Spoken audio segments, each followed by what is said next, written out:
যেমন বিশ্বের সেরা ড্রাইভার ড্রাইভ করবে এআই রোবটের বিরুদ্ধে যে একটা রেস কার চালাতে পারে ল অফ ফিজিক্সের সাহায্যে, বা সেরা হিউম্যান অ্যাথলিটস রোবটের বিপক্ষে যারা তাকে রিপ্লেস করতে পারে, বা আরো অনেক কিছুই। মানব প্রজাতির দিন কি শেষ হয়ে গেছে? আর এই প্রশ্নের উত্তর খুঁজতে হলে আমরা অবাক হয়ে যাব।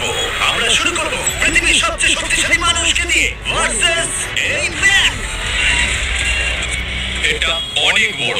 এই রোবটটা একজন মানুষের কল্পনার থেকেও 50 গুণ বেশি শক্তিশালী, কিন্তু তাও এই মানুষটা লড়াই করবে শুধুমাত্র ইচ্ছা শক্তির কারণে। তাহলে দেখা যাক এবার কি হয়। তুমি মুখোমুখি লড়াই করবে এই বিশাল রোবট ম্যাকের বিরুদ্ধে। ও, এটা তো ভয়ঙ্কর।